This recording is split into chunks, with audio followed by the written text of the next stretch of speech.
each and every one of you to our commission meeting tonight, Monday, May the 9th. And I'm especially glad to see our FFA officers. Glad that they attended. Tonight we have a lengthy meeting, so we'll get started. We'd like to be led in prayer by Commissioner Terry Bell and pledge of allegiance by Commissioner Barry Smith. Let us pray. Heavenly Father, we're thankful for your presence that's here. And Lord, we pray that you would guide this body as they work towards the business of this county to bring about good things for our people. Lord, we just ask you to help us and give us wisdom. Lord, as I look out over this audience, I see young men, young ladies that are aspiring to be farmers. And it brings to mind all those that are preparing to go into the fields and begin planting. And Lord, I'm thankful for those who work and provide for us. Very few of us have ever known real hunger. And we're thankful, Lord, that not only do you give those people who go out and plant and harvest, but Lord, you give the sun and the rain. And you're good to all of us. Lord, we ask, Lord, that you would bless this night and help us to accomplish your will and your purpose. In your name, we ask this in Jesus' name. Amen. Amen. I pledge allegiance to the flag of the United States of America and to the republic for which it stands, one nation, under God, indivisible, with liberty and justice for all.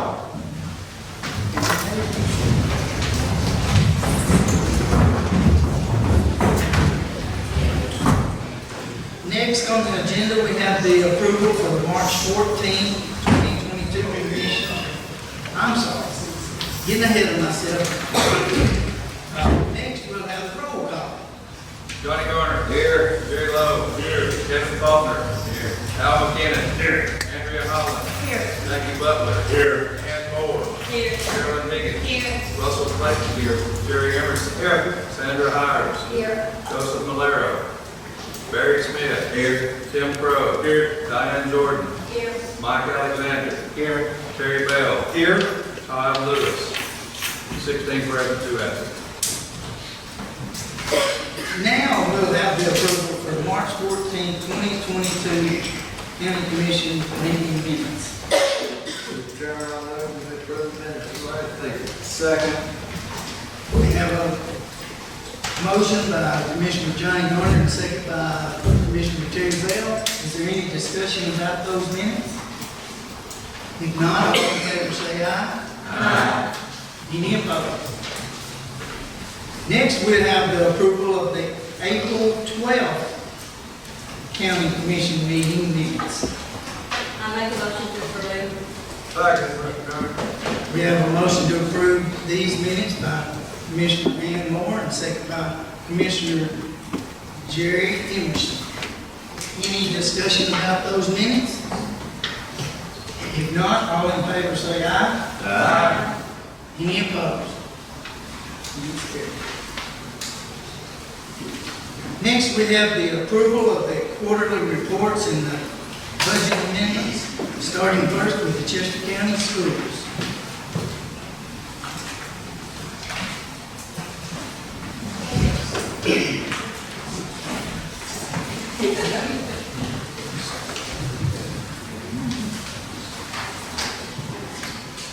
Good evening. Good evening. Again, first with the quarterly reports, as what is reflected in that report, you see that our revenues are coming in solid and our expenditures are right under that 3/4 mark for the most of those. There are some that are expended out, and I can answer those questions if you have any about those.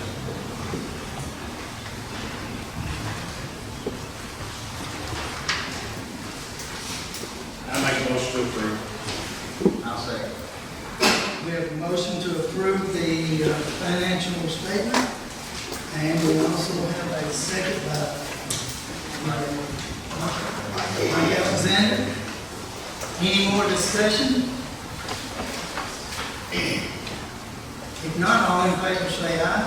Aye. Any opposed? Now for the budget amendment.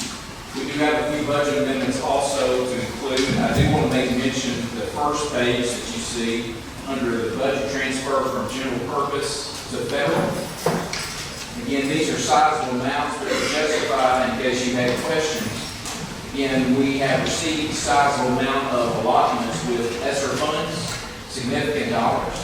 And to make sure, as Stacy puts very well, to avoid any overdraft while we're waiting to receive the reimbursements. Again, we have to spend those monies out, then wait for the reimbursement. So not to catch ourselves in a bad audit, we need to move that fund from the fund balance over to the federal.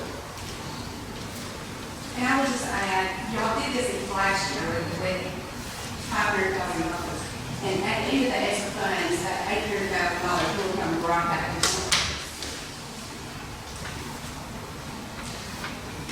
Everyone does understand that. All right.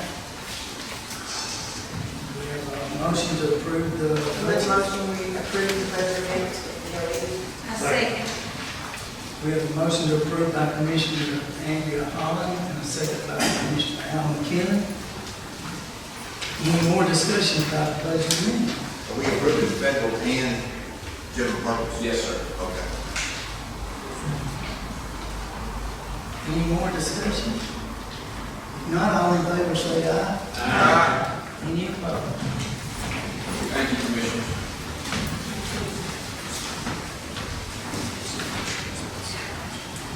Next, we have the County Highway Department.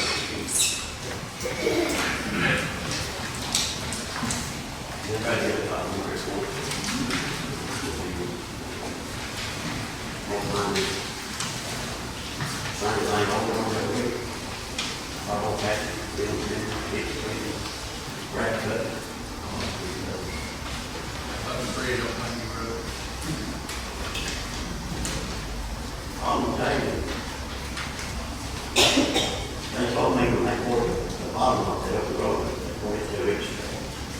Mine put the back on the right side, basically, this week it was on the left. He didn't know that.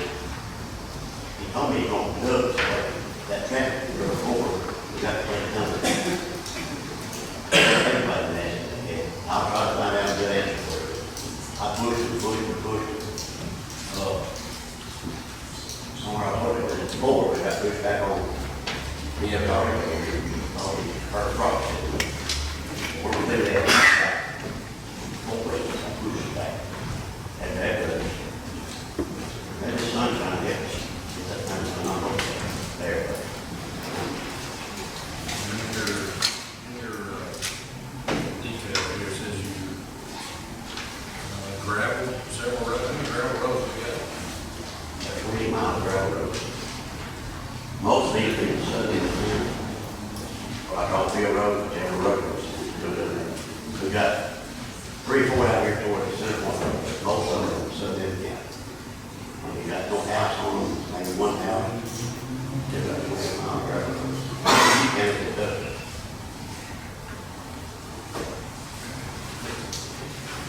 Chairman, I'll make a motion to approve the quarterly report. We have a motion to approve. I'm sorry. We have a motion to approve by Commissioner Jerry Emerson and a second by Commissioner Ann Moore. Any more discussion about the quarterly report? If not, all in favor say aye. Aye. Any opposed? Next to the budget amendments of the County Highway Department. You better get most of my members. My biggest problem is, right now, I've got $4 a gallon. That's killing me. We ordered $25 a gallon, $8,000 this week to grab out. It's killing me. Gasoline's falling soon too. But the 80% truck stops. On the bottom down here, it says bridge, and engineer. The Plainview Bridge will not end your budget, get big, so you know it's going to be pretty big. Survey after we done what it's like. So that's money on asphalt, but the asphalt, take care of the engineer, and take care of the highway.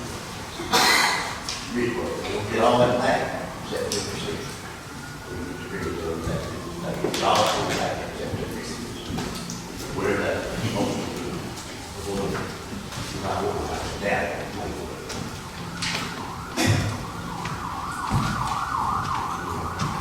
Any more questions? They're gonna make a motion to approve. We have a motion approved by Commissioner Al McKinnon, Second. second, Commissioner Tim Crowe. Any more discussion about budget amendment? If not, all in favor say aye. Aye. Any opposed?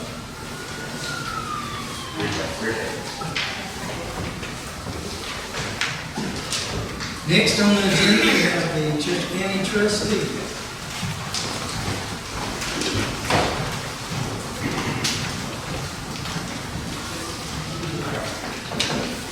Good evening. Everybody got a report? Any questions, comments?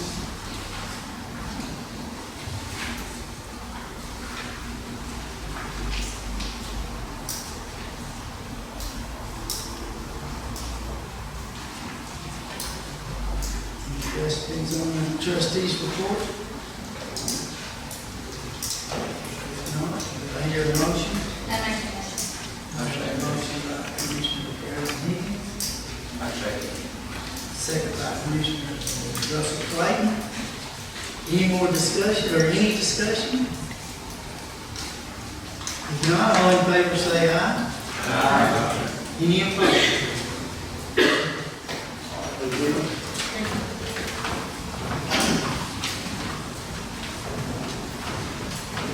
Next, we have the county general fund, and also the solid waste. Good evening, everyone. Everybody get a copy of the financial reports for, we have 5 different funds. All of which are at 75% or way under some of them. If there's any questions on any of them, I'll be glad to answer.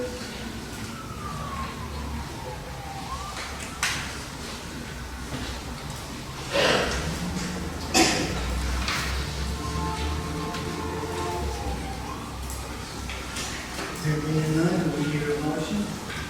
I make a motion to approve the financial statement for the finance department. I second. We have a motion to Commissioner Andrew Holland, and second by Commissioner Carolyn Higgins. Any discussion about the financial summary? If not, all in favor say aye. Aye. Any opposed?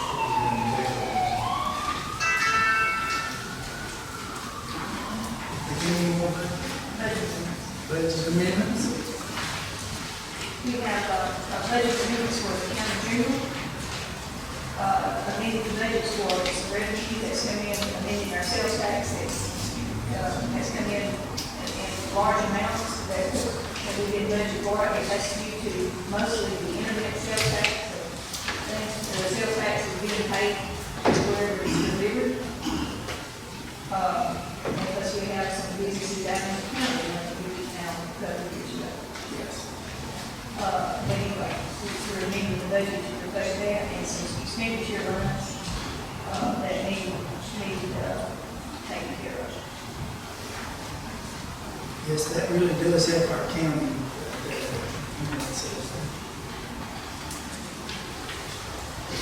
If there's any questions, I'll try to answer those at county meeting. Also, we have revenue, just to let y'all know, did have some revenue in the building permits. I estimated, I think that we actually got in around 15, I estimated 17, I'm sure it's probably a little bit more than that, so putting that back into the revenue. Move to approve. We have a motion to approve by Commissioner Barris. No question. Are we approving all these budget amendments? I need probably need to go over each one because I've got something on the debt service fund that needs to be approved. So this is county general. Yes.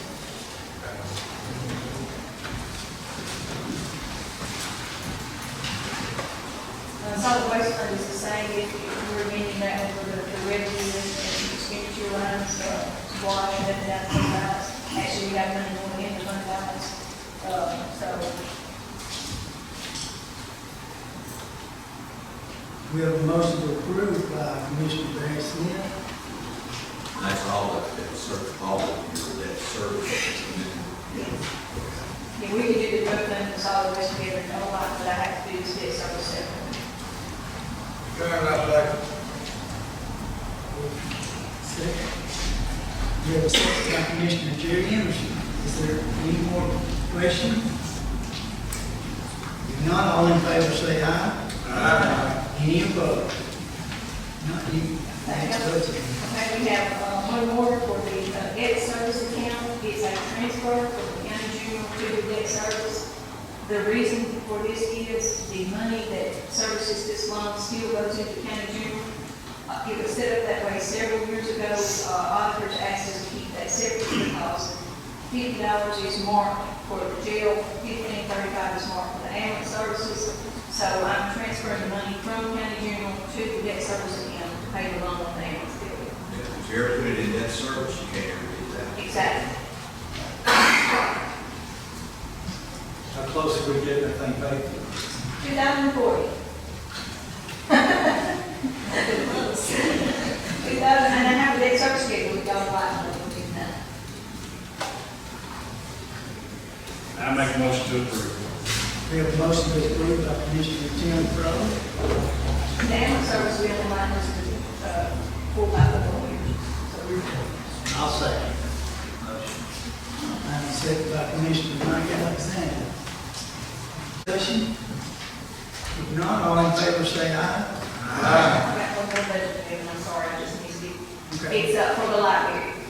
The library has some budget amendments that they have gotten on grants that need to get back into the proper expenditure account. Move we approve. I second it.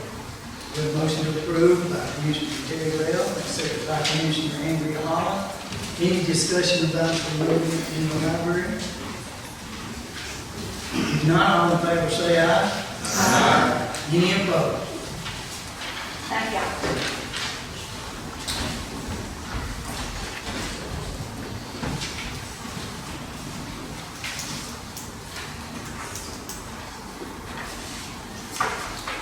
Next on the agenda is the Chester County Library.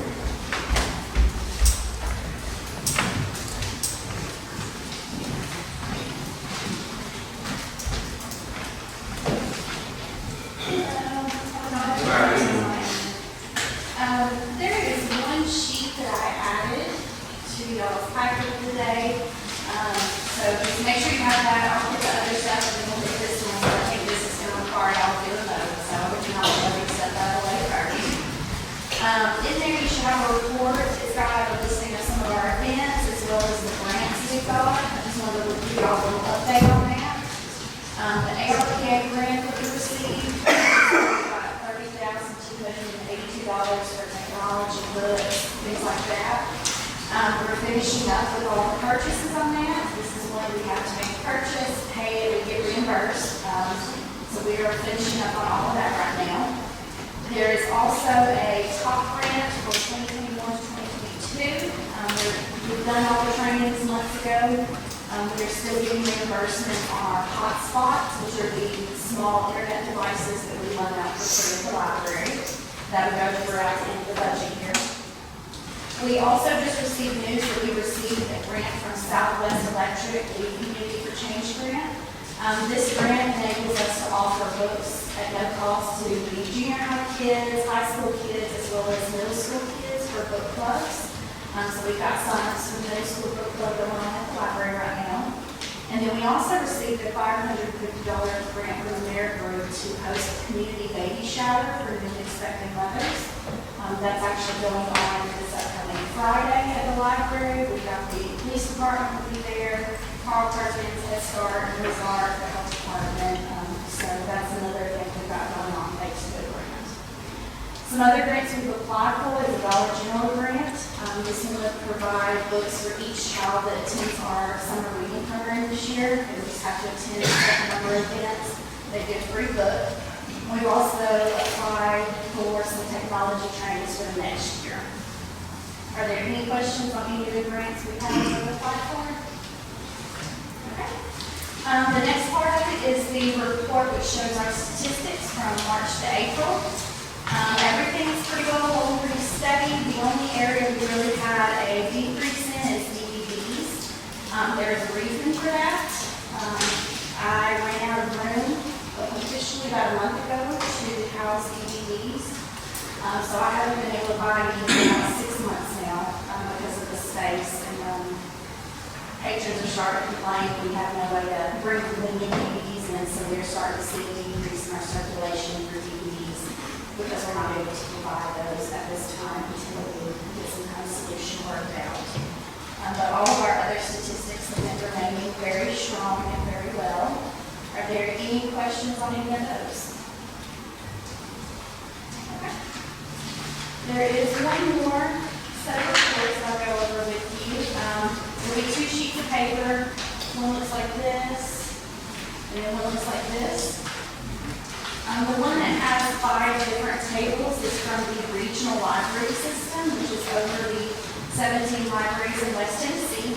And what they did is they took circulation statistics from right before COVID started in the 3rd quarter, during COVID in the 3rd quarter, and then this 3rd quarter that just ended. And this shows you all of the official numbers for all of the 17 libraries in our region. This other one here shows you the percentage of either increase or decrease that was experienced. And then the last 2 columns show the overall increase or decrease in there. And if you just glance through, you can see that realistically, when you compare us to other libraries, we did phenomenal. If you look before COVID to after COVID, we only saw a 25% decrease in physical materials. Notice there are lots of libraries that did have 30 up to 55% decrease that they're still facing. As far as computer statistics and Wi-Fi, we had an 81% increase. We've held steady with that.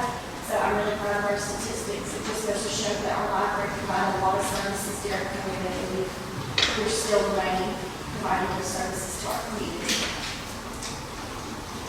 Next thing that I have, Mr. Mike Alexander has been serving on our library board. But per law, we can only serve 2 3-year terms, and this term is ending on June 30th. So this was going to be a 2-fold request. One document is explaining that his term is ending, and I need a new representative to be nominated and appointed by the county commissioners.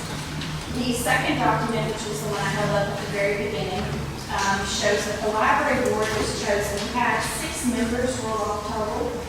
4 of those are from the general public, 1 from the county commission, and 1 from the city.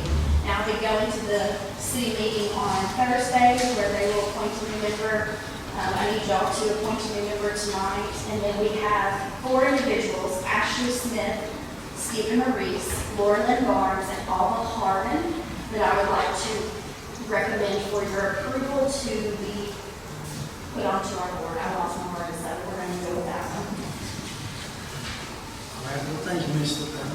First of all, we'd like to ask for a volunteer. If someone would like to serve on the library board with a representative for the county commission.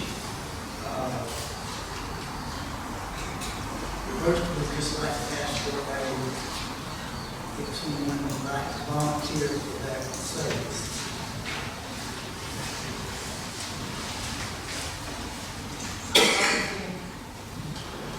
Ms. Carol, thank you. So then we will need to make a motion to approve these new board members, also along with the new commissioner, being the county representative. Anyone would like to make a motion? I make that motion. We have a motion by Commissioner Johnny Garner.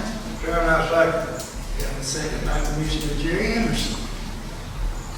Unless someone else would like to volunteer also, I would like to have, if all in favor, say yes.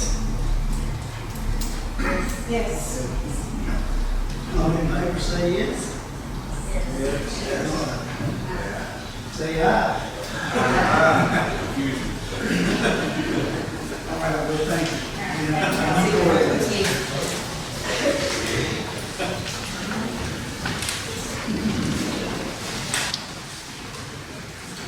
on the agenda, we have the Chester County Fire Department.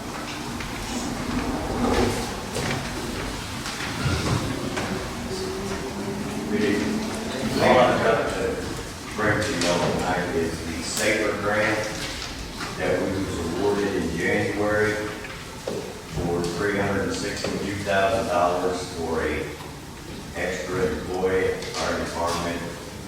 We made that happen. It's no cost to the county whatsoever. We even got a grant writing fee back. So it's no cost to us whatsoever. No. The gentleman that I hired is Mr. Troy Williams. He's a veteran. He was hired for recruitment and retention of volunteer firefighters. He comes from the Army as a recruit for the last 7 years. So he knows the in and outs of how to try to get recruitment, going out to job fairs, high schools, colleges. And so he was an absolutely good pick. He just fell in our hands, really. I've had it advertised since January. I had one person that wanted to work that wasn't qualified because he's a pre-hardened student, but he goes home 3 times a year. You know, so spring, summer, and fall.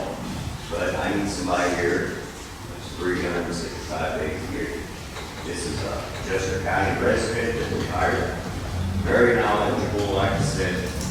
And so that's all I've got. If you got any questions for me, I'll be happy to try to answer it. If I don't have an answer, I'll give you one.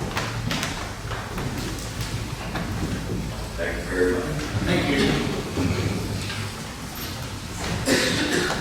Next on the agenda, approve the City of Henderson to use the Chester County portion of the Tennessee Department of Environment and Conservation grant. Here we have the city representatives that would like to explain that. Good evening. Tonight, I think that's what we're here to ask you all to do is to allow the mayor to submit a letter to TNDEC allowing us to use that grant money that the county controls. If y'all remember a few months ago, Jim Garland and our utility director, Darrell Green, came here. And what happened was with the ARPA money, the state gave $1 billion to TNDEC. TNDEC decided that they were going to take that money and they were going to get cities and utility districts to rehab their systems, help rehab their system.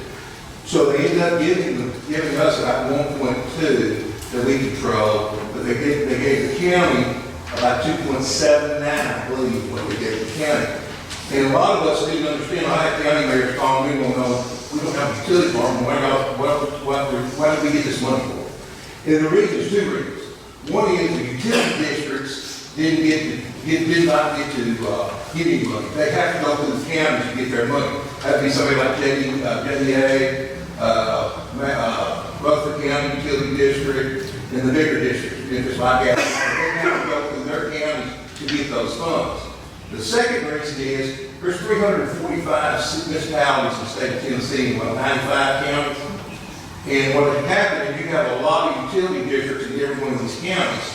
And they wanted the counties to have some control of what projects got done. The reason why simply is it was about rehab. They wanted to say, if you have an example, let's say that Adamsville needs some serious rehab in the Enville area, and they were coming to ask for money, and the city was coming to ask for money, and the city assembly was coming to ask for money. The county could say, hey, listen, Adamsville was back. We need to make sure they get money for rehab. Well, unless anything changed today, the city assembly and Apple did not ask for any of this. The city of Henderson is the only one that's asking for the money. But you can be able to use that grant. Because like I say, it's money the state has, we have to apply for the grant to do that. And so what we have done is we asked our utility director to come up with projects. He came up with about $3 million worth of projects. And that was kind of a sticker shock for us, but we had to figure out how to fund, to appreciate that. And then also is there's a 15% match, so a $3 million project for me is about $450,000. I got a match out of the utility department, which we can do that, we're looking at that. So what we did was, we looked at our wastewater, and took what money the city got, which was about 1.2, and used that. We're doing, in the city, we have about 30-something lift stations. In other words, is it the old saying, it flows downhill? Well, it flows downhill till you get to the lift station and it's pumped somewhere else. We have lift stations that are probably 50 years old. We got to replace some of those. One in particular, which is going to be a major project, is on 4th Street, right by the fairgrounds. And the reason why is that was single phase, probably over 35 years old. But here's what's fixing to come down the pipe with it on that one is, you got the school system just bought the rental property, and they're going to build a school there, and that's where it's going to go. So we got to rehab that, and that's one of the major projects we're going to do with that. Also, we're looking at doing some more lift stations. We're also trying to take the lift station out of service. We're going to go under 45 highway and go to a Grattan and take that lift station, put it down, take the lift station out, it's good, you know, it's deal. You just want straight back to Grattan.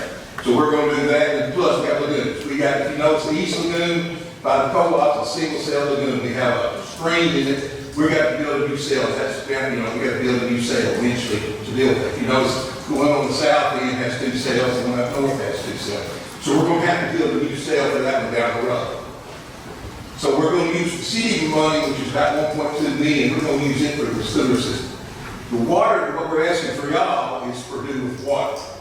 We've got, the water plant was built here in the 60s.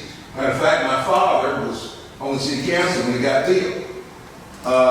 We're looking at probably about $550,000 rehab on the water plant, which is mostly electrical. We're going to go from a chemical chlorine. If you know, they inject chlorine into that, when they use that, we're getting away from that going to bleach. It's a lot safer. And then the plant filter flow meters were there in the 60s. So we're replacing all that. So it's going to run us about $550,000. The other thing we're going to do is the city, if you remember the county, what lines were run out of the county were done back in the 70s, 80s, 90s. They're all PVC pipe. We still have cast iron in the city. Matter of fact, there's places we still have 4-inch cast iron. And so we're going to replace those. A good example, go down North Street and fight that street, be that going down that street. That from about 4th Street out with cast iron, it breaks all the time you replace it. And that's the reason the road looks like it looks right now. That's a project that's going to run us about $215,000 to redo that. Hughes Road.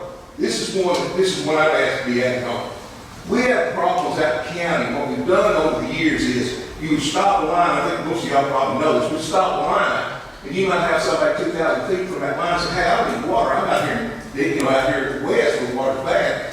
And that's where it stopped. Well, they run their own personal line 2,000 feet to get water.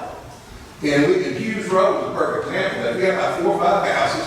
That project's about $85,000 project. The utility department over the years stance was, you got water, and it's not financial feasible for us to run a $100,000 project for 4 houses. Well, with this grant, we're able to do that. So that's what Hughes Road is on that. A 6-inch up there and put a fire hydrant at the end of it. And also those people, I think really truly when you start looking, we have people who probably have joined lines together trying to get water for everybody up there. So we're going to try to straighten that out. And the rest of the money we're going to use is to replace cast iron. And that's where it's going to decide how much we want to bite off. How much we want to bite off of this appreciation is how much cast iron. We can take every bit of the money that everybody had and still want to replace all the cast iron we have in the city. So that's kind of where we're at. And that's what we're asking y'all. I'll be more happy to answer any questions y'all have on that. So the thing about it is, the county, all we need from the county is a letter from the county mayor saying that the city can use those, can apply for that grant. And then the match will be done by the city utility department. The administration will be done by Southwest Development District, which we'll pay for. And the county will not be out any funding on this. There's not any new water lines. No, this is a rehab project. And I'll be honest with you, if you look at Hughes Road is the perfect example of why what the state said, and we're all guilty of it, all these utility departments, we're all guilty of it. we didn't do rehab much. We would look at, we stand in line, and you guys remember warm up. Well, the problem is you got these lines behind it that need to be replaced, and we never did replace it. And that's the reason TNDEC come out and did that. And that's one of the reasons they came to let the county have control of some of that money, because the county would say, hey, this area is in bad shape, you need to get this area. So they gave them some control of that money, but Selma Water didn't apply for it, neither did that. I did contact both of them, the city about it, and I contacted them twice. The first time they said they possibly would be interested, and they have not contacted me at all back. So, but their county also did receive the funds, And and so I think talking to Kevin Davis, Hardin County, the challenge served some of that. He got a little over $5 million, and Selma probably got, what, 3.5 or something like that. They got a little bit, they got probably more than that, probably close to 4.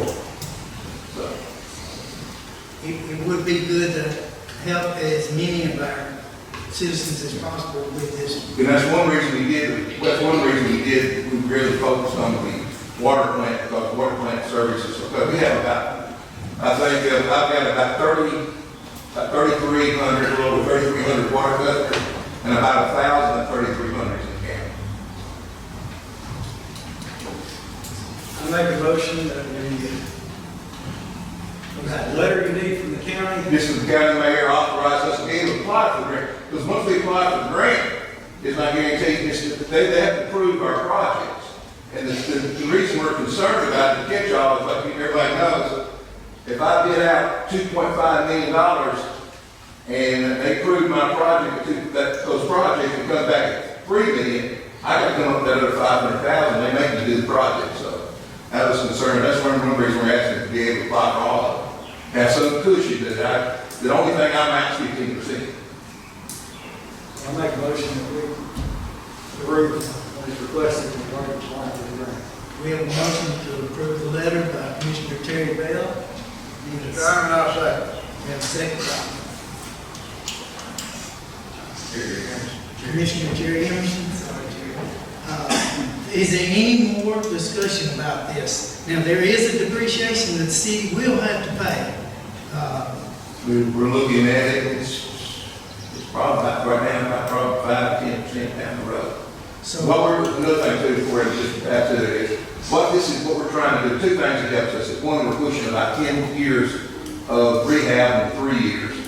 And the other thing is, I don't have to do debt service.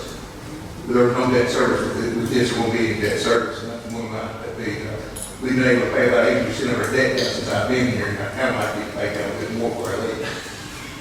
About 2 years. would there be any more discussion? Mr. Chairman, I am going to declare, as most of you know, I work for the city of Henderson, but I don't feel that I will have any financial gain or benefit out of this, so I will. No, you're still not getting excited.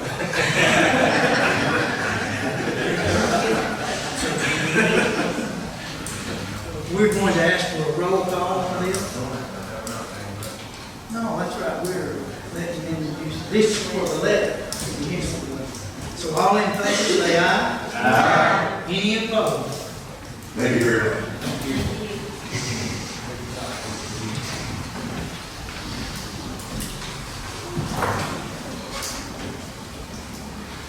Next on the agenda, we have the approval for the resolution for the CDBG program, which I will read the resolution.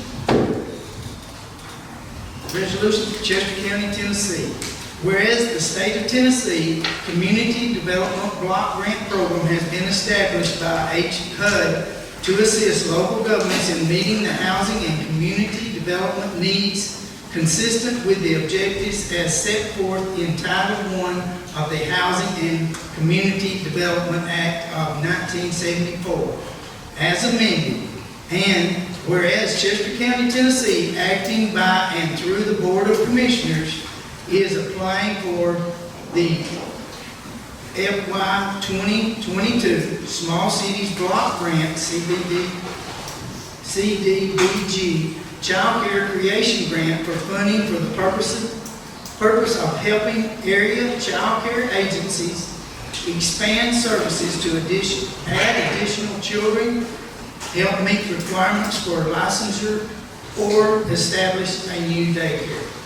Whereas, under the terms and provisions of Title I of the Housing and Community Development Act of 1974, as amended, Chester County, as a recipient, is required to designate and appoint a financial officer to perform certain duties in the administration of said grant.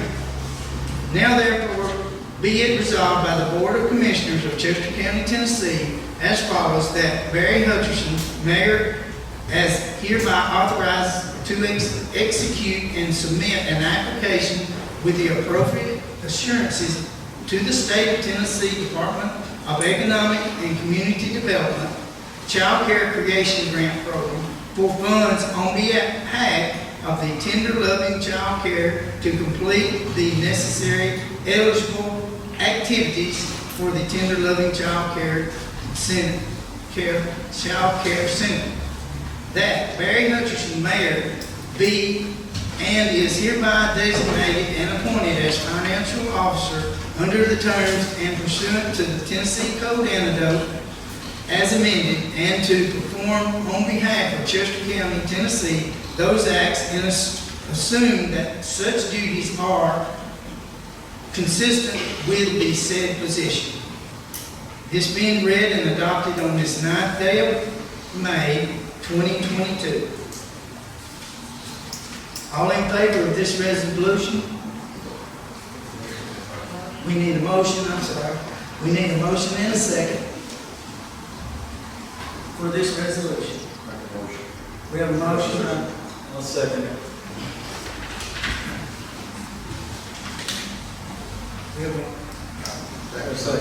We have a motion, Commissioner Jackie Butler, and a second by Commissioner Terry Bell. Any more discussion about this resolution?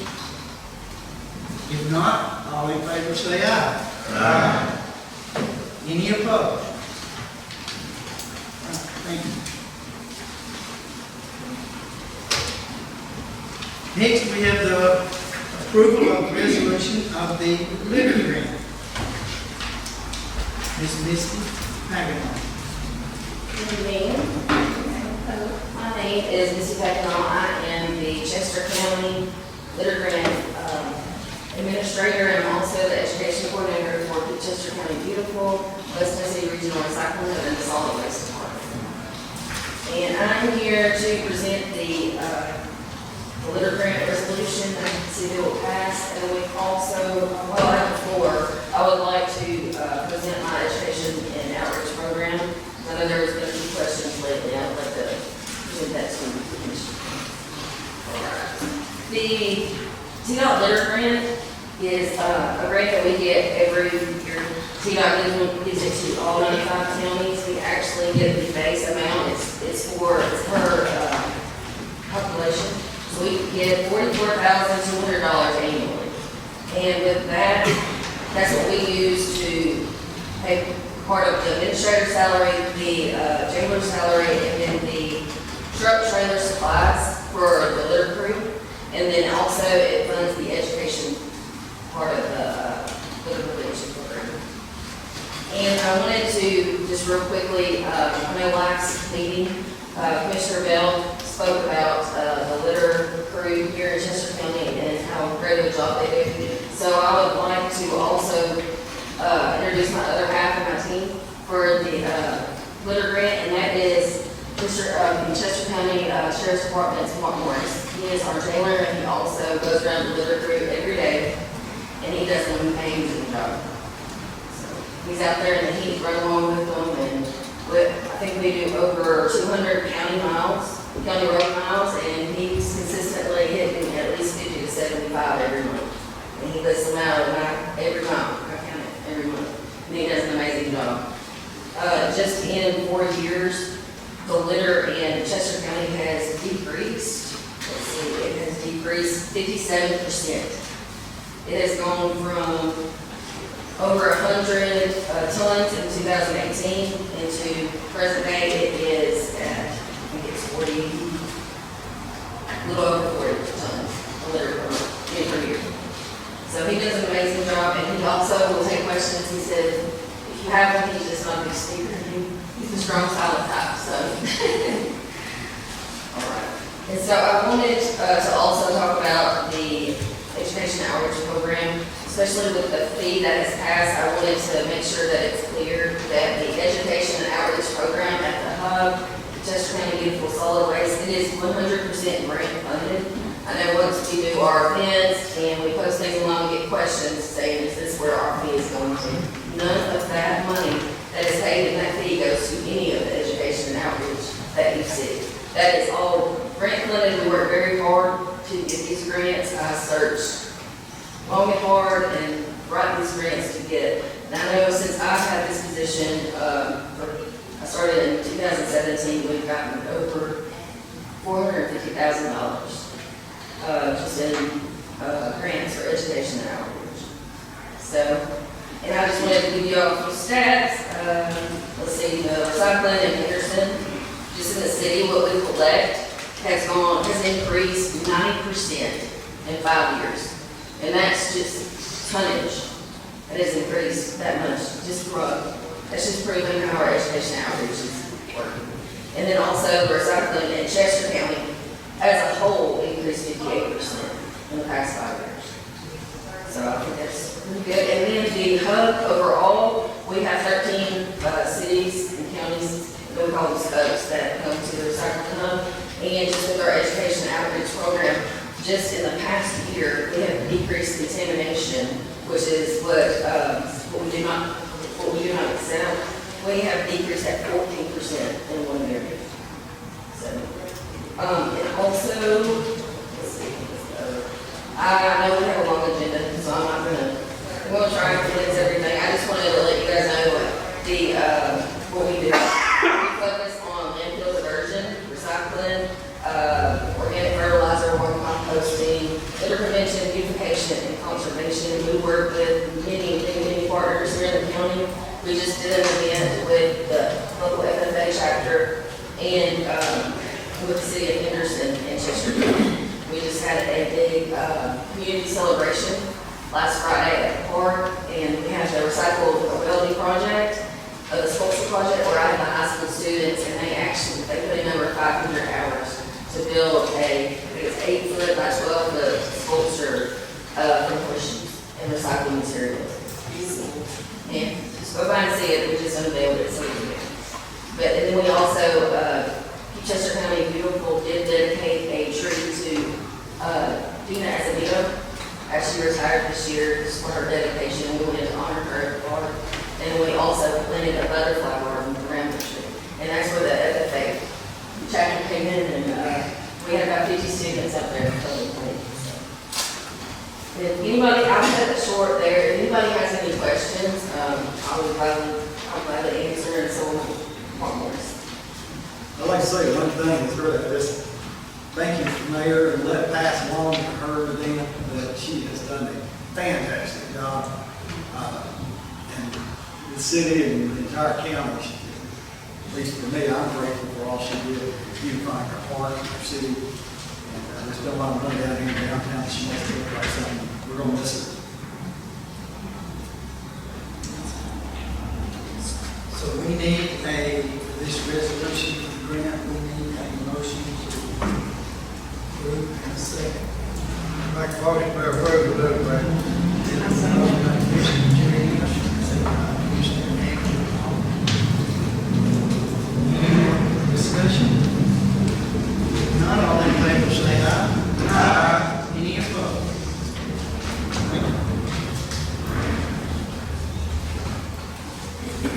Next on the agenda, we have the approval of the confirmation letter of the ThreeStar program, which this is something that we have to approve every year to stay in the ThreeStar.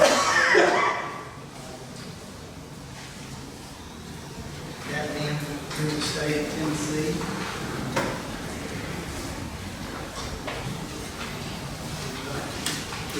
Someone make a motion to approve this letter with the ThreeStar program. I move we approve. I'll second. We have a motion to approve by Commissioner Terry Bell, a second Mike Alexander. Any more discussion about the letter with the ThreeStar program? If not, all in favor say aye. Aye. Any opposed? Next on the agenda, we have the approval of the continuing agreement with the Jackson-Madison County General Hospital District and Chester County. This being the service that they provide us, because we provide them with a facility for the ambulance service. This is just a confirmation each year of keeping the service. So I would entertain a motion and a second for the continuing agreement. I'll make a motion. We have a motion by Commissioner Moore, second by Commissioner Jerry Emerson. Any more discussion? If not, all in favor say aye. Aye. Any opposed? All right, thank you. Next on the agenda, we have the approval of the 6-year reappraisal plan. Ms. Beverly. Good evening, everyone. I know it's a lot of minutes, so I'm going to make this short and sweet. I have two things that I made approval for. One is our 6-year reappraisal plan. Tennessee Code annotated 67-5-1601 requires that all counties periodically reappraise all property within the county.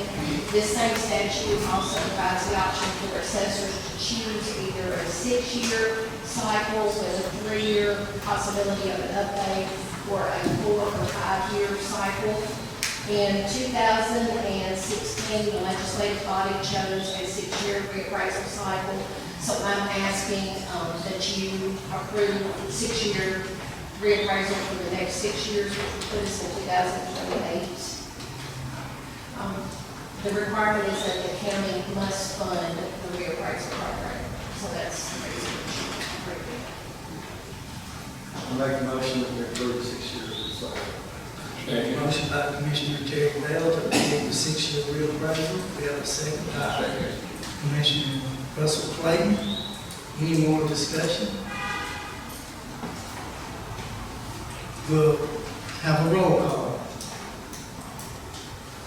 Johnny Garner. Yes. Jerry Lowe. Here. Kevin Faulkner. Yes.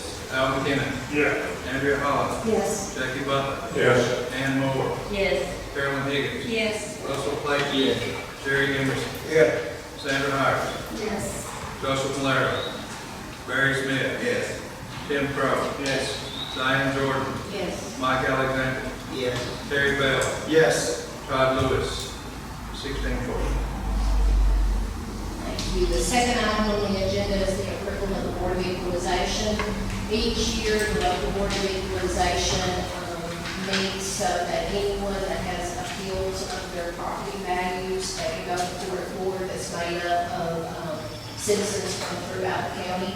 Our local board this year is Vicki Dixon, Billy Schultz, Charles Dyer, Donnie Patterson, and the city's representative is Bobby Ruth, and I just ask for approval of the board. Motion to approve. Second. We have a motion to approve. Commissioner Tim Thurman, second by Commissioner Terry Bell. Any discussion on the Board of Equalization? If not, all in favor say aye. Aye. Any opposed? And I'm just going to give you a really quick update on the reappraisal. This year in Tennessee, 23 counties reappraised for West Tennessee, McNairy, Madison, Crockett, and Chester County. Our valuations are complete. We've been waiting for the state board to approve a preliminary certified tax rate. I'm not sure if you all know what the certified tax rate is, but a reappraisal cannot be used to generate additional revenue for the county. So our tax rate has been 2.4861. Since property values are going up, the tax rate must come down to generate the same amount of revenue as we had last year. The preliminary certified tax rate for this year is $2.03. Now that could change by a penny or two, depending on how many appeals we have and how many values we may have to change. during the appeal process. Notices for McNairy County were mailed 2 weeks ago, Madison County last week, Chester County is going to be mailed this week. So, just a quick update on that. Thank you.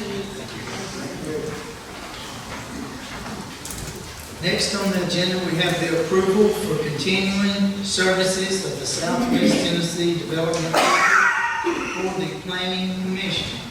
They have issued us a statement for the Planning Commission, and the fee is, again, $8,000 for the year end of the year of 2022-2023 fiscal year. Need a motion to continue their services.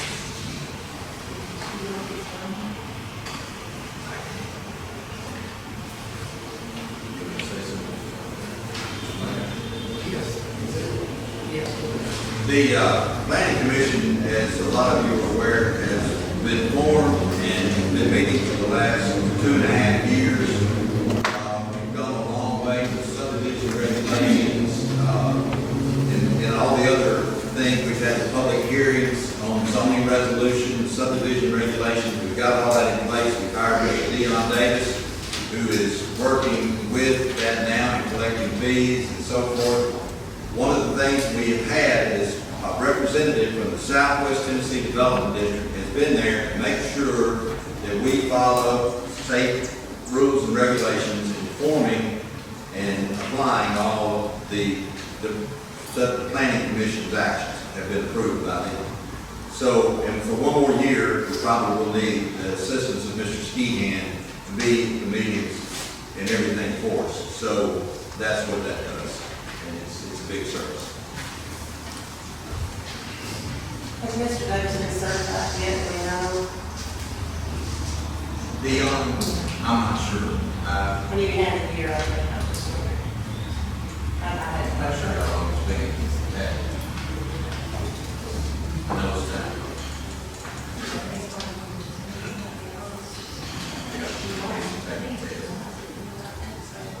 For the continuing services for the Southwest Development District, do I hear a motion? I make a motion that we approve it. With a motion by Commissioner Russell Clayton. I second by Commissioner Jerry Emerson. Any more discussion? This is something that is in the budget. Yeah. What's already in the budget? It's budget. So, all in favor say aye. Aye. Any opposed? Next on the agenda, we have Mr. Dylan Faulkner with the Chester County Rescue Squad.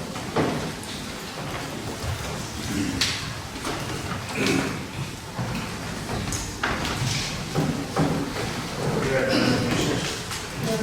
My name is Bill Hoffman. I'm the Captain of the Chester County Rescue Squad. I'm Ms. Dana Food and my secretary, Pequignot. I would like to update you all. The last time we spoke, I believe it was the purchase of the medical center building that we are currently in.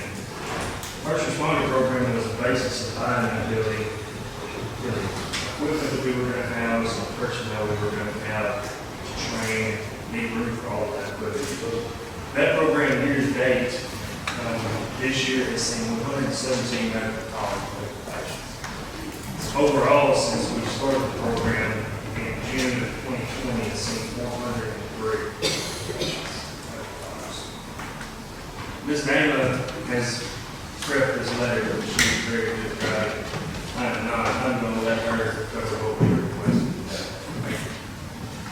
Ms. Mayor, my name is Dana Cooley. I'm a registered nurse and I'm a professor of nursing at Jackson State Community College. I have a master's of nursing and credentials as a certified nurse educator and credentials as an emergency medical responder, and I respond to police revolver and others in the emergency medical responder program. Members of our division go out into the county using our own gas, our own vehicles, our own time, and we often respond to these homes when people are in times that are unvaccinated. Many of our patients have been COVID-19 positive, Many have suffered from cardiopulmonary arrest, many have suffered from stroke. Parents have had children who have had initial onset seizure. Imagine the relief that you might have with a responder such as myself, trying to pick your home 15, 20 minutes prior to our witness being able to arrive. We do have equipment including AEDs, oxygen tanks, and vital sign equipment, and offer hands-on services. Many of our responders, like myself, hold credentials above that of the emergency medical responder, which is a state licensed credential with a minimum of 90 hours training. We also have EMTs and paramedics that respond to our division. We come before you today to ask for consideration for our division for some of the American Rescue Plan funding. The American Rescue Plan identifies as its primary funding objectives support of urgent COVID-19 response efforts to decrease the spread and bring the pandemic under control. Right now, we're in a difficult period, and we do see some risk from COVID-19, but it's been projected just in the news today that Omicron variants are on the rise, and that we may see, again, high numbers this fall and this winter. We do not need to let our preparation for that response, and we do not need to let people who are preparing and able to go in homes when people are in distress to respond. Yeah, because we have 2 ambulances available in our county, and if they're out on a call, we may be able that's available to us, and we can come down from Selma or come down from Jackson to make those calls, and we may be all that the county has. So we have prepared 2 proposals. We're asking for your consideration for 2 proposals. The first proposal is for $19,784 from ARP funds to support continued communications for our division. On calls in the county, recently we've had people as close as Glendale Road on cardiopulmonary arrest calls associated with COVID-19 have not been able to reach out on the radios to dispatch to let them know that our procedure is in progress. The reason for this is that our radio communication system is 14 years old. It would be like trying to use a 14-year-old telephone to communicate. We have a quote from Area Wide Communications, who has assessed our system and recommended replacement. The quote is for that amount. Communication is a key component for any emergency service response, and it's necessary for the safety of our citizens and for the safety of our responders. Traditionally, Chester County has had a long relationship with the rescue squad. It was founded in 1974 for the primary purposes of extrication and extraction after accidents. And we've added this emergency medical responder division, and Mr. Baldwin here, foresight in adding that just prior to the COVID-19 pandemic really did assist in our county's response to the efforts. The Chester County Rescue Squad has received $6,700 annual contribution from the county to help support it, and we are very appreciative of the building in which we are housed. However, we must ask for support through these funds, as we've had lost revenue in fundraising. We have traditionally received funding for a picture fundraiser, but that could not be authorized in 2020 and 2021 due to the need to prevent the spread of COVID-19. We raised about $12,000 in both 2020 and 2021, but prior to that time, the squad brought in as much as $33,000 per year. So in proposal 2, we've asked for consideration of $25,000 replacement lost funds due to our inabilities to perform these picture calls due to the COVID-19. The replacement funds will be used to support the ongoing provision of vital public services in the wake of the pandemic response.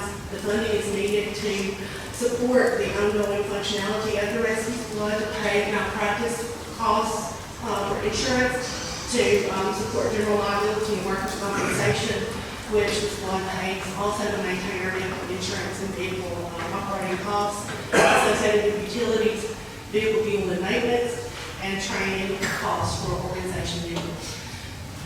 I do want to add that our members do pay for their own licensure, and they often have funded their own gloves, masks, and PPE panels when responding to the possible cases. We are at a time in the pandemic response when it's of the utmost to remain ready in the Our organization respectfully requests your consideration of these proposals as they are directly related to the health and well-being of our 17,000 citizens in this county. Just today, as I reminded you, the Omicron subvariants have been predicted to increase over the coming fall and winter, and I'm asking no less than I ask our own students to do. I ask them every time they go into the hospital and care for patients as if they're members of their own family. As you are deciding how to disperse the American Recovery Funds, please consider whether you would want these funds dispersed to an organization of people who will come voluntarily into your home to take care of you, your spouse, your child, your grandchild, your family member, all hours of the day. We are volunteers, so we do miss some calls. I will be the first to tell you, we all are working and we all have jobs. But when we are available, we have made over 400 calls to citizens in this county over the past 2 years. Thank you. We have a packet prepared that shows you our man-hour report, cost outlay. We have the area-wide communications quote that addresses replacement of the repeater system and communications. We have a copy of Tennessee Code Annotated that governs the scope and the nature of the emergency medical responder as an integral part of the emergency management system. A copy of the agreement with West Tennessee Healthcare, MedCenter, EMS, and Chester County Rescue Squad to provide these services. Certificates of our medical liability, medical malpractice, certificates of our incorporation of the Chester County Rescue Squad, an exemption certificate with the State of Tennessee Department of Revenue, and copies of our 501c3 IRS exemption established in 2021. We do not have an IRS Form 990, as that is not due until calendar year 2020. So I'll deal with the packet, we'll get it to the mayor, and I trust copies can be provided. We'll see a copy and get Yes, this Commissioners. to each commission. Thank you so much. Pass this along, Secretary. Yes. So your total request that y'all are asking for us to consider whenever we start deciding what we're going to do this afternoon is $44,784. Yes, we have 2 proposals, and we request that you consider the proposals in their entirety, along independently together. However, The reason for the radio system, Commissioner Crowe, area-wide came in, they rechecked that system. It is 14 years old, it has, nothing has been changed since it was put up. We have maintained and service it, check it out. When they were here just last Friday, they did find that the duplex was bad, it was going to need to be replaced. And they did attempt to repair it in the field, and were unsuccessful. Thank you. thank you very much. Next on the agenda, we have Ms. Rebecca Sweat, UT4H. Good evening. All right. I'm going to get started, and Mayor, I just want to say thank you for recognizing our young people that were here. They're going to, some of them come around and bring you a packet that we developed, and they are here representing Chester County 4H as well as Chester County FFA. So, and we also have some that came in and are in the section over here. So thank you for recognizing them. You do have a packet coming around. I will go ahead and say, I'm not going to go through every page. I know it's lengthy, so don't get scared on me too quick when you see the thickness of your packet that's coming around. We're going to go through the highlights. I've had the opportunity of meeting most of you, but for those I don't know personally, my name is Rebecca Surratt, and I'm the County Director for Youth Extension here in Chester County. And I want to point out I have some coworkers and a special guest with us tonight that I'm going to give the opportunity to share the floor in just a minute. So my coworkers, Ms. Madison Etchen, who runs our 4-H youth program, Steve Rickman, who heads up our agriculture department, Ms. Teresa Krause is here with FFA, Chester County FFA, and then Ms. Colleen Corey, who represents West Tennessee through TDA. So before we dive into the packet, I want to take a couple of minutes and just share a vision that our office has been developing for quite some time now. And as I share this, I want to go ahead and preface, we're not asking for funding for the whole thing, just a part of it, but for you to really understand that one part, we want to share the whole in its entirety. So If you're familiar with UT Extension or 4-H, you know that education is our business, that's our mission, and particularly in the field of agriculture. So our vision is to develop an agricultural education-based complex at the existing county-owned property on 4th Street, most of us call it the Fairgrounds property, that's out there now. If you're familiar with where the Equine Arena, that general area. So there's some components of that complex. One being an indoor meeting space, a premier venue that would be county-owned, but would be used for education purposes, meeting purposes, things like that. That would have teaching facilities, and as well, perhaps one day even house the UT Extension offices. I'm not going to spend a whole lot of time on that, but we're growing. We're a staff of 5 working in 3 offices. So, down the road, that's something that will need to be considered. And then the other component of that, and the one we're asking funding for particularly tonight, is a covered outdoor arena that would be used on site. Now I'm going to ask Madison and Steve in just a moment. They're going to come up and tell you more in depth about what specifically that covered arena could be used for. But if you look at the opening page, there is a purpose there. Why do we need this? And so I just want to point out, so the purpose of this outdoor arena is to provide a centralized location in Chester County where agriculture and educational events, meetings, and programs can be held. Currently, we don't have a such facility in the county that's centrally located.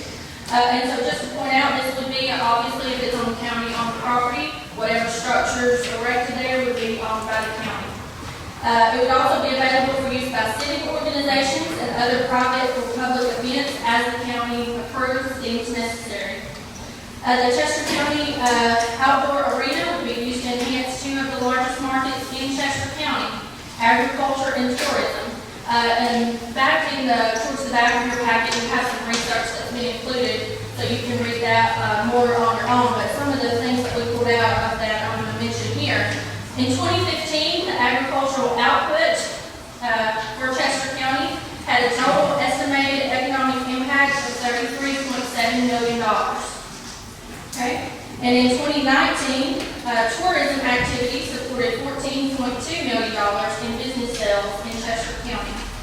So a county-owned facility would greatly contribute to the growth of agriculture output and tourism dollars spent in our county. Location, I've covered that. The facility we're asking for, again, with specifications there, is a covered arena. We are asking for funding for a 100 by 200 structure, open air structure, so it would provide 20,000 square feet of usage space. The funding we're asking for, there's a little paragraph there. We are asking the Chester County Commission to direct funds from the American Rescue Plan in total of $350,000. And I'm going to break that down a little bit momentarily. But before we go further into the specifications and things, I do want to invite my coworkers up. They're going to share some information. We'll start with Madison, and she's going to share specifically what this structure could be used for 4-H, Chester County FFA, and other youth audiences. Hey, I'm Madison. Nice to meet you all. 4-H is a youth development program that impacts youth across the nation, and I'm sure many of you already know. You probably were in 4-H yourself, or at least know someone who is or has been in 4-H at some point. Chester County 4-H would benefit from this outdoor arena in many ways. We currently already have 2 major events that we hold out there in that space. That's going to be our 4-H Fair and our 4-H Ag Day, which we just had last week. Just those 2 events teach over 800 Chester County students more about agriculture and 4-H. It also gives them the opportunity to practice real-life skills. So if we had an outdoor arena, we would be able to hold even more events like this without regard to the weather, and we would be able to plan better when it comes to that. Other events that I would like to begin with 4-H, if we were to have an arena like this, would be kindergarten farm days. East Chester Elementary reached out to me a couple weeks ago, and we were able to have a kindergarten farm day with them. We would like to extend that to the other elementary schools in the county if we have a location and the space to do that.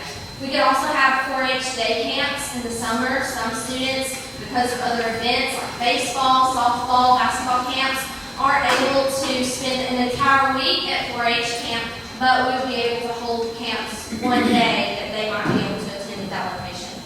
Other events could be livestock classes for FFA members. We could bus students from the FFA chapter to this covered arena where they could have real hands-on experience with animals that they might not be able to do otherwise. This arena would not only benefit Chester County 4-H members, but because Chester County is in such a central location in West Tennessee, we could also use this covered arena to house Western Region 4-H events. So that would bring in other counties to our county for this, and we could host events like a horse judging clinic, livestock judging clinic, and then those counties traveling to these events would boost the county revenue when they purchase food at our restaurants, when they stop to fill up for gas, when they come and stay the night before to prepare for these events. So those are just a few ways that we could use this arena, and I know that we would benefit from it greatly.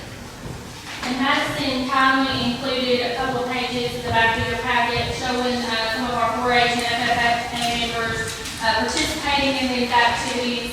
And I just want to say, you know, a lot of times we take it for granted if we live in a rural county, and if you happen to grow up on a farm and stuff like that, we take it for granted that everybody knows about agriculture and that kids know where their food comes from and they know what their clothes are made of.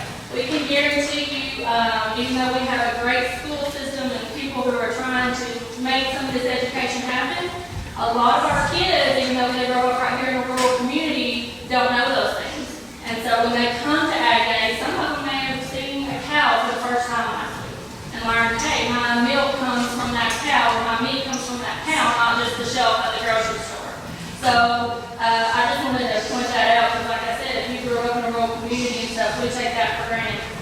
I'm going to have Mr. Steve Rickman come. He's going to share some of the things that the outdoor arena can be used for adult agriculture programming. Thank y'all for having us tonight. I just want to add just a touch on that, what you just said about the Ag Day we had last week. That event, those events that we held 2 times a year, and we look forward to having more.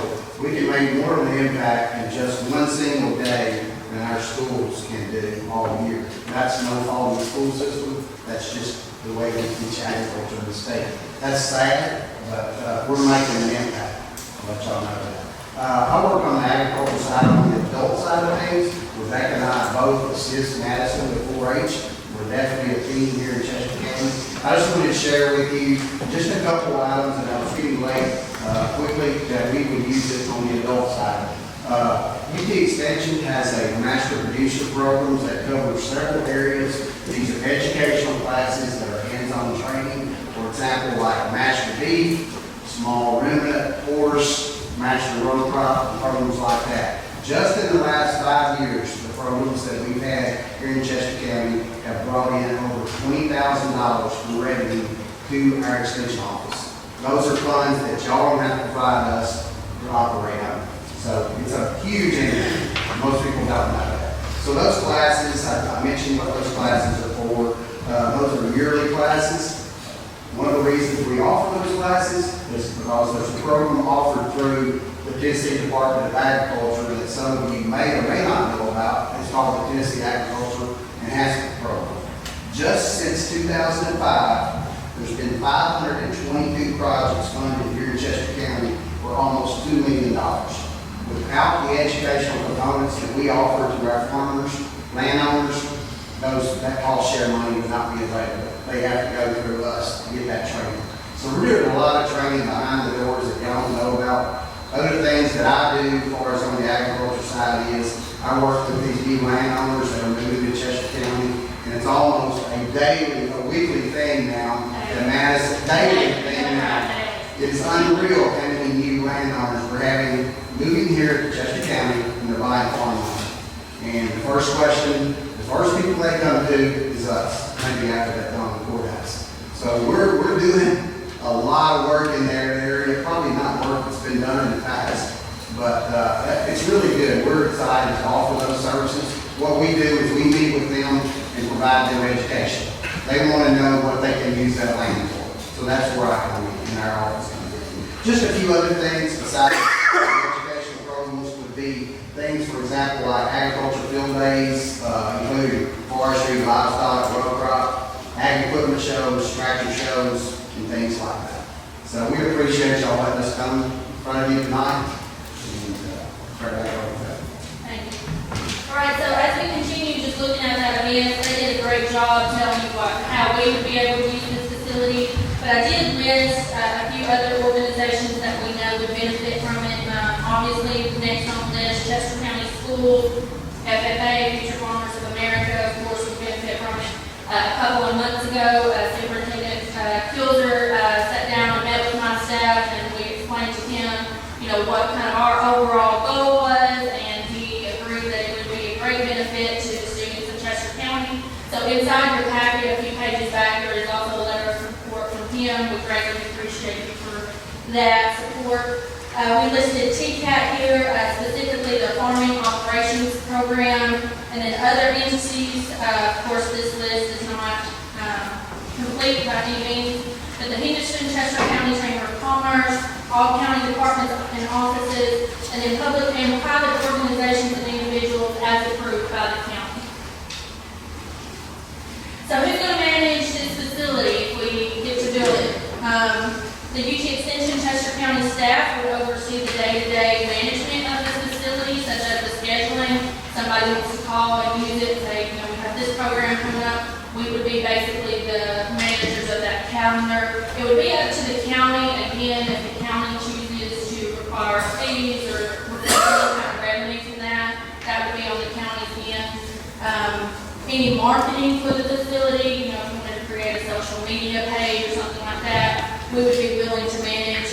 And then we would work with county maintenance as directed by the county officials to ensure that the facility is properly cleaned and maintained as it needs to be. And I did put in there, we don't expect any additional pay or any contribution to our office as far as taking on the managing of the schedule. So the county commission involvement, we have a statement there. Of course, we need your approval for this project. Approving this project requires a commitment to fund the building and ongoing maintenance of the center. We know we'll be needing things like electricity, water, things like that. So this project has the potential to generate revenue for the county through rental operations and special events. It is designed to be an economic development, tourism, agriculture, and educational benefit to the county. So the part you're probably most interested in, I'm sure, you should have a page that has an example structure at the top. See, where is this structure located? This particular one? This is just actually on the website that shows examples. We have visited, I say we, the mayor and I, and several other people in Chester County have visited some facilities in Middle Tennessee and Western Tennessee to get an idea of what we were going to do.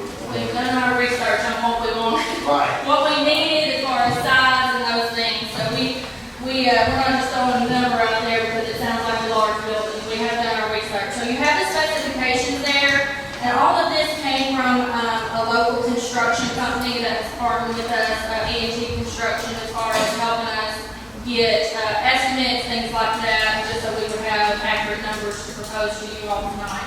So you can see what the open air facility there would consist of. You can see the estimated cost for materials, labor, concrete, miscellaneous items.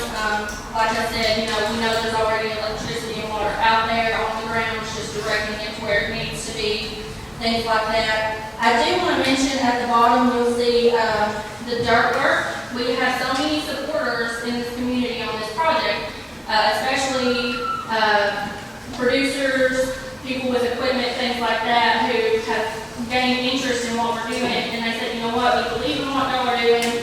They went out and looked at the land. They said, we will commit our time and our equipment to do the dirt work for you. So that speaks of itself to how many people are behind this project. And I want to thank them personally. I know we have some here in the room. So those are the specifications. That is the main thing I was going to highlight from the packet. I do want to ask our guest, Ms. Colleen Curry. She is with the Tennessee Department of Agriculture. She wants to share a few words with you, and we won't have the time for questions. So, Ms. Colleen. I'll be very brief. My name is Colleen Corey, and I am a Commissioner of Charlie Hatcher's West Tennessee representative. Commissioner Hatcher is very, very supportive of these type of agricultural and educational programs as well as governor lead. So moving forward, our department has been actively involved in projects like this in other counties. I have had meetings with Mr. Steve and with their management senate about this project. And again, we are very committed, and we have partnered with counties, and we understand the importance of agriculture. Our youth are our future, and so we have our strong commitment from the Tennessee State Department of Agriculture and Commissioner Hatcher. I appreciate being here. Having the opportunity to do this. Thank you. Thank you. All right, so we have our total funding request, $350,000. Does anybody have any questions that we can answer tonight?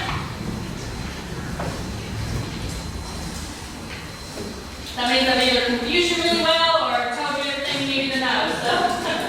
Yes, sir. I know it's a question, just kind of, as the mayor knows, I've walked those grounds in the last 3 months quite a bit.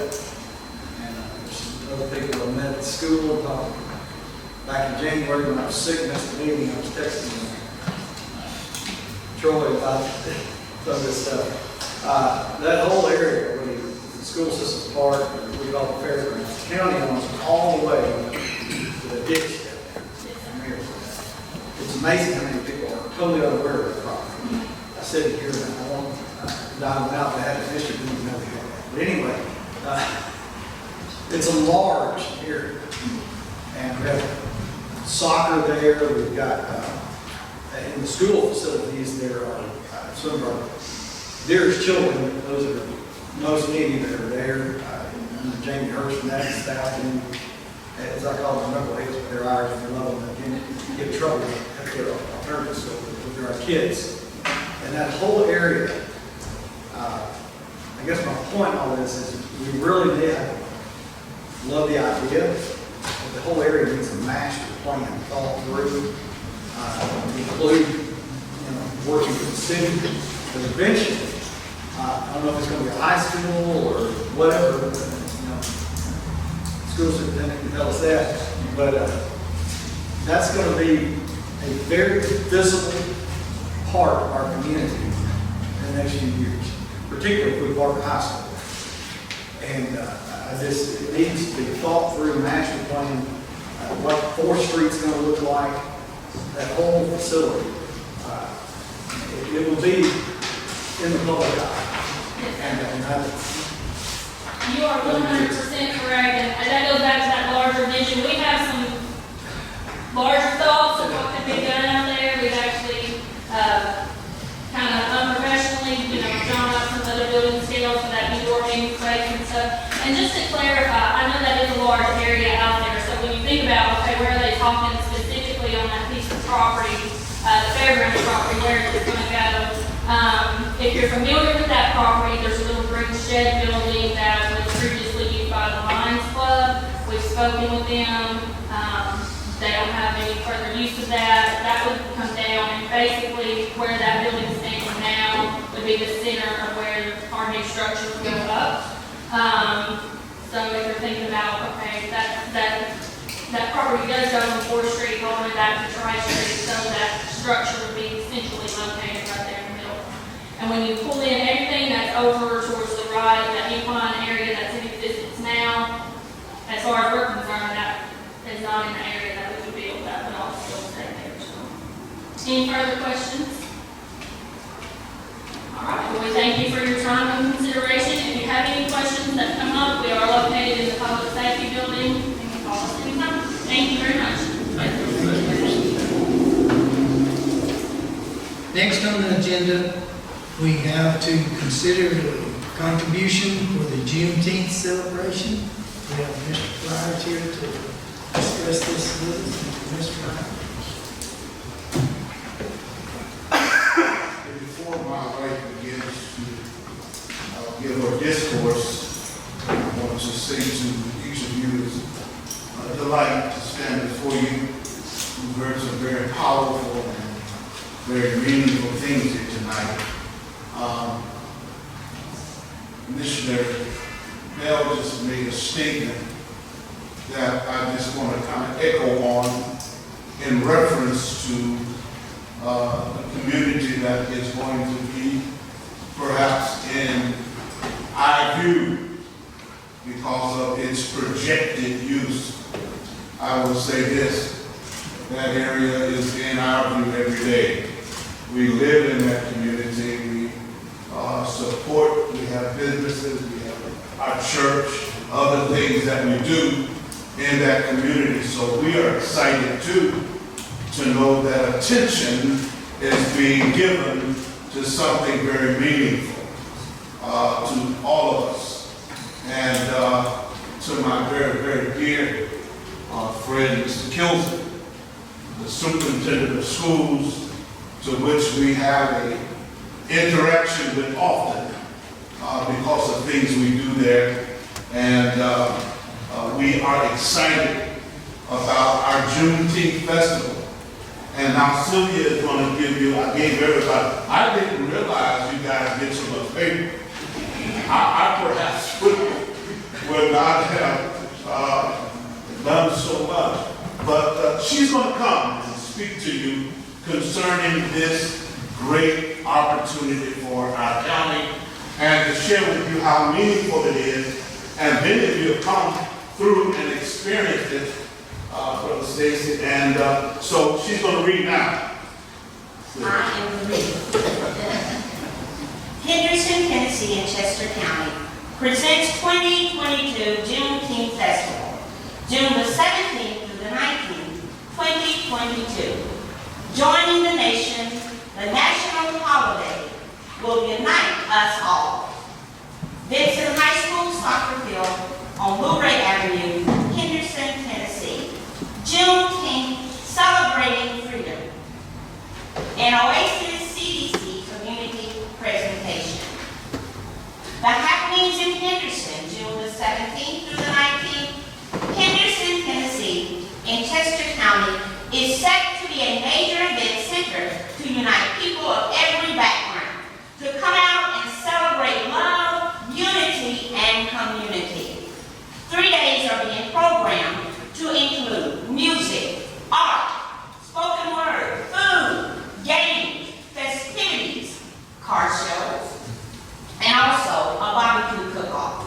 The community will hear from leaders who are elected officials and public servants, and from those seeking to become elected officials. I want to share with you today the history of the holiday. Juneteenth. Officially Juneteenth, National Independence Day, also known as Jubilee Day, Emancipation Day, Freedom Day, and Black Independence Day, is a federal holiday in the United States commemorating the emancipation of African Americans. It is also often observed for celebrating African American culture. Originating in Galveston, Texas, it has been celebrated annually on June 19th in various parts of the United States since 1865. The day was recognized as a federal holiday on June the 17th, 2021, when President Joe Biden signed the Juneteenth National Independence Day Act into law. Juneteenth commemoration is on the anniversary date of June 19, 1865.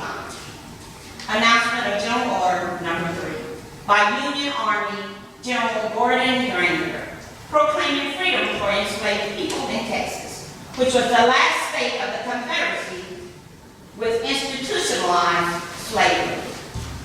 For the past several years, the Oasis Community Development Corporation has delivered a great community engagement to the Henderson community in Chester County. Outside of the pandemic years, we demonstrated how the community and citizens can come together and celebrate true liberty, freedom, and justice for all. This year, you all will be no exception.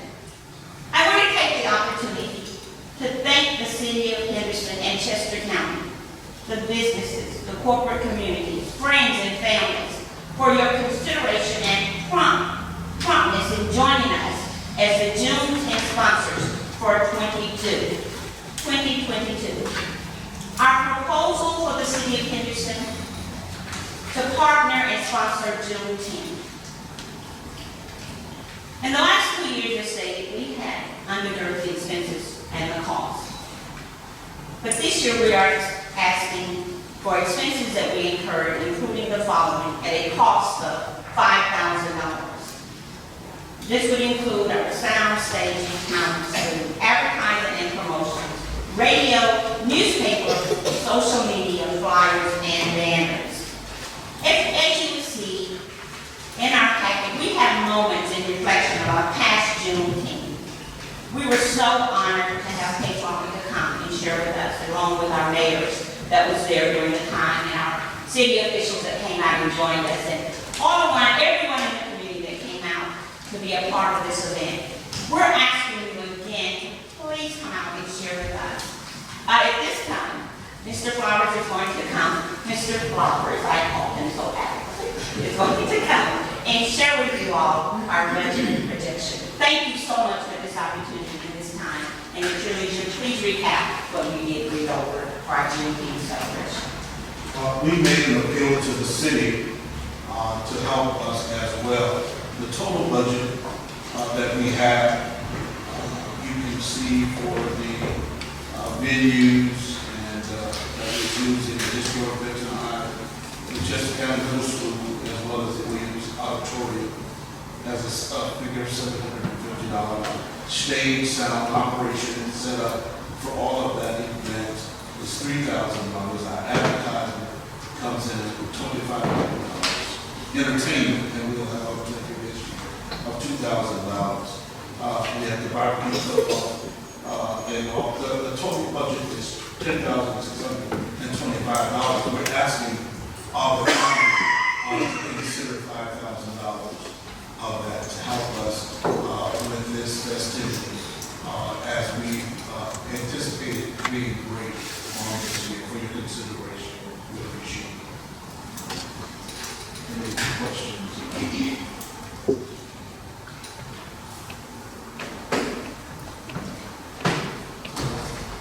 How much for the second year? I'll find out. I'll find out Thursday. We'll go back to meet with them on Thursday.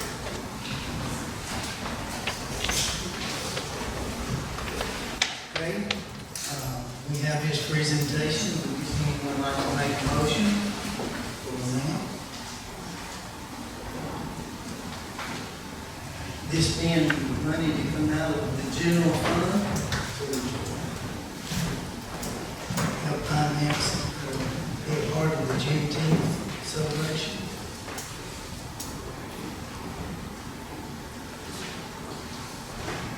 Mr. Mayor, could I make a suggestion? Yes, sir. Since we're right in the middle of having our meetings with our budget, I think we need to let our budget come together and then look at this in consideration. For, Is it something that you're asking for? I think what he's trying to say is this would have to come out of general fund because it's not a budgeted line. Sure. Is this something that y'all are going to be asking for every year? Is this a one-time thing? Well, we're in it this year, so we would love to have it in consideration moving forward, but we would love to have it for this event that we have less than a month and a half. but you are wanting this to be an annual event. Oh, yes, if I'm living and somebody comes home to Africa, they'll carry it off, I'm sure. And yes, we would love to have it entered into the budget moving forward. Now, we're not asking for a lot of money. $5,000 is not a lot of money. If each of you consider taking from whatever something you got doing, going back into the $345, we'd be there from each of your districts. But we would love to have participation. Not only would we love to have it, we need it. And this is something we should consider. This is our community. Hello? No, it's not. It's not. We're listening to you. But I would really, but Donna, I need your help. I need some support and some friends to help us celebrate this great occasion. Thank you.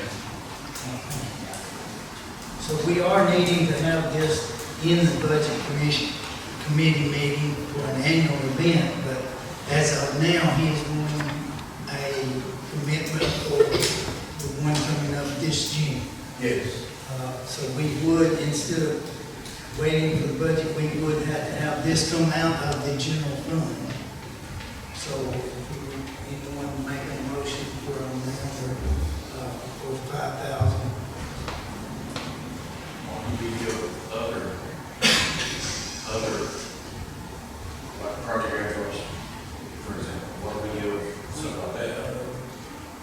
We do give project graduation, but I don't know.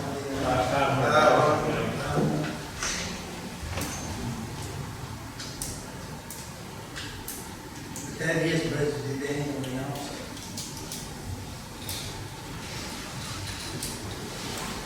Do I have a motion for an amount? If not, we can consider it later. We do have a budget meeting tomorrow. We can put it in the budget to be discussed about moving forward. We can do that. Y'all could give me some money tonight. I mean, I'm really just, just give us some consideration. Mr. Chairman, did we not wait to see what the city's gonna do since they want this bid, you know what I'm saying? We're 1/3, so if I give a third, you're gonna get 2/3? I'd rather just add it. The city stopped doing half. It is in the budget, we have talked about it in the budget meeting.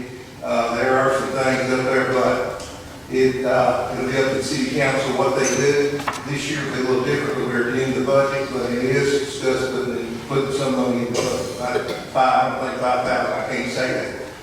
Pretty much 6 already decided they want to do it. But it has been discussed in our last budget meeting, 2 weeks ago. 2 weeks ago, and it is discussed, and we'll be deciding Thursday night, before we set the decided, but we are going to do something. That's kind of what I was asking for a budget meeting, to be put in the budget. What we're looking at, from my understanding, we had voted on it, so I'm not really speaking that term, but from listening to the budget meeting, they were going to do so much this year, and then allow something each year to be paid out the month before. Is what they were talking about. They still have to vote on it though, because we had one auditor that wasn't there, so they had to, be able to chime in and do it, so. But that will be decided Thursday night, Under the consideration that we Will want, communities be allowed to ask for the same amount if they had celebrations, come before the county commission and ask for the same amount if they ever had celebrations in their communities? I don't get what you're meaning on this. You're saying that Well, every community in Chester County has a celebration just about every year. Yes. Celebrate with their community and things that perform and things about the history of it and everything. So I'm saying that this set a trend where any other community can come and ask for the same amount of money, and would it be considered? I would think that each community would come and now this being here, recognizing it as a federal holiday in their celebration. But yes, each community, I think, if their celebration, we request it. So since we won't have another commission meeting before their celebration, do we want to participate in an amount as of tonight?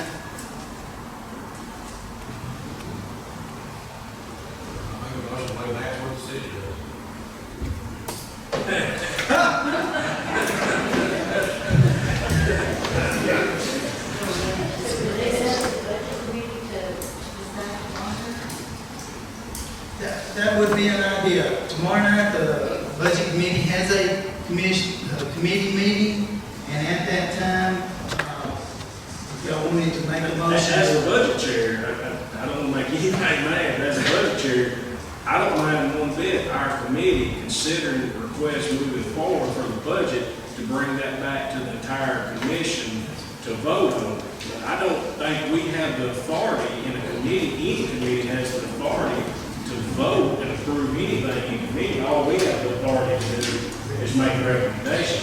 So you would actually be putting something on us we don't have the authority to do. Yeah, I don't think that would work. Yeah. This would have to come back to the whole commission.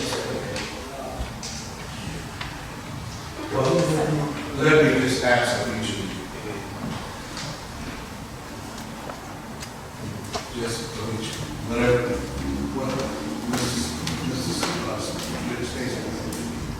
Mrs. Stacy comes and he celebrates for us. He's been there and had a glorious time. He's not once come without saying, hey, look, flowers, here's something. I hope it helps you. And we appreciate it. It's not put on the spot. But he understands what it means, and each of you sitting here understand what it is. So, if it were you saying, we want to help you celebrate what you're doing, and in other words, I guess what I'm doing right now is picking up a collection. You hear it? See? I'm serious, there you go. Thank you, Brother Bell. That's $100. You know, I want to say something. No. I just want to say something. I have lived in Chester County all my life. You all know my father, you all know my mother. Parnell Brown was my father, and the rest. It has not been never a time that I have ever noticed any African Americans coming to you all asking you all for too much of anything. Now, I want to use a race card, I want to do that, but the community is for everybody. And we're not, like I was saying, we're not asking for a whole lot of money. Because we spent a lot of money. We had Caucasians out there, we had Hispanics out there, we had everybody in the community out there. Now, I don't know what goes on with everybody else in their community. This is something that goes on through national. I read the history of it and what it represents. Now, this is for everybody in the community. All of you. I applaud you all. It's going to go on. I'm asking you all, we were asking you all for funding to help. It was in the budget that you had, not for $50,000, not for $500,000, but for $5,000 is what we were asking you all for. I am appalled, and I say it because I mean it from my heart, and I look at it that I'm hurt. I really am. That the consideration for what we're talking about, what we're representing, our community, everybody lives here in this community. All of us. Our area. They're going to come, and we're going to have some things built in our community, and we're excited about it. And I applaud everybody with what they're doing, and every gesture that they're doing. But it's not, when I say it's not a lot of money, and I'm not begging, I'm asking. And the request that we know that it will take place for what we want to do. Thank you, Brother Kerry, for what you have given tonight to help us to support what we're doing. But tonight, I'm really, and I'm going to just say I'm very hurt. I really am. And disappointed. But I know you all as leaders in this community, and we say that we love everybody. We say that we're unified. We say that we do this. But then you kind of sit down on us.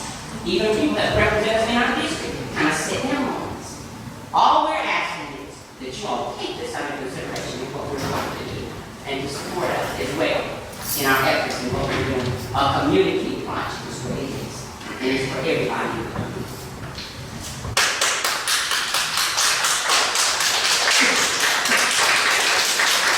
I also appreciate what y'all do. I have been to, I guess, each Juneteenth celebration that y'all had, and there has been quite a bit of participation, and I thank y'all for it.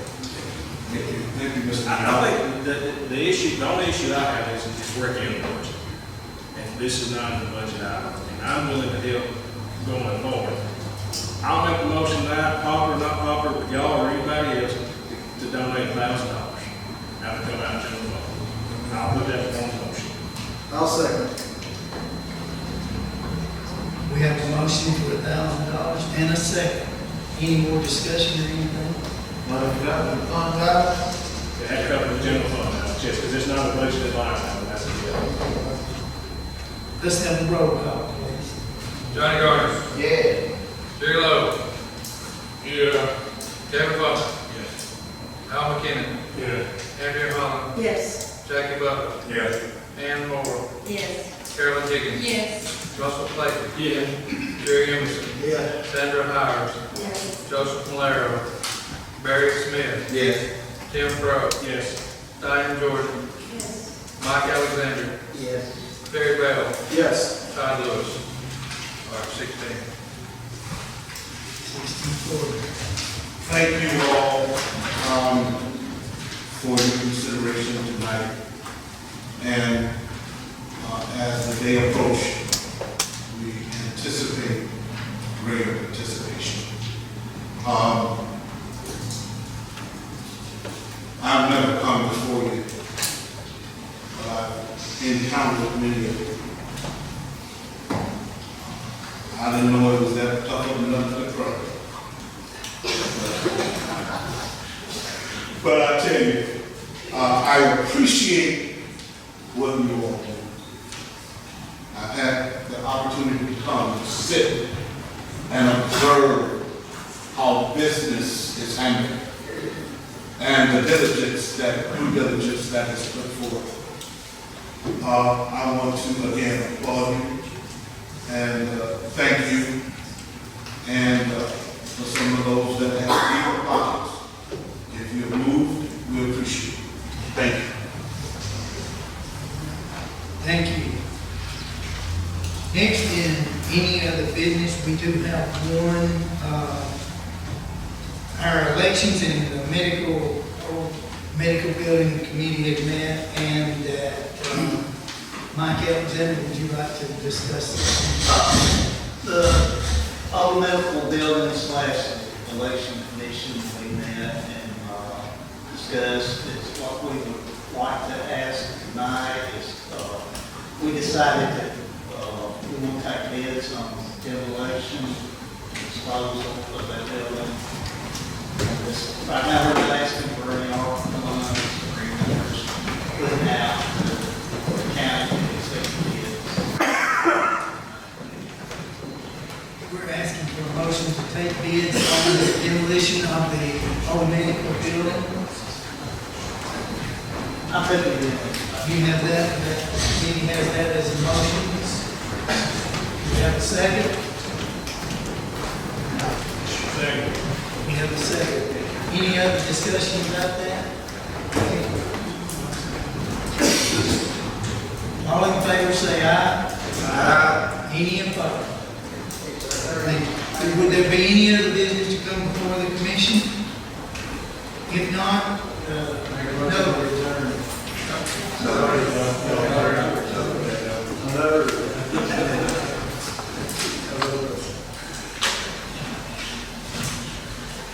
Yes, sir. We have 10.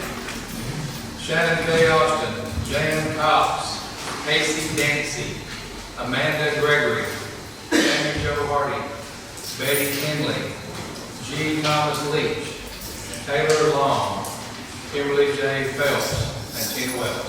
Move to approve, Rick Gerald. Motion to approve by Commissioner Johnny Garner.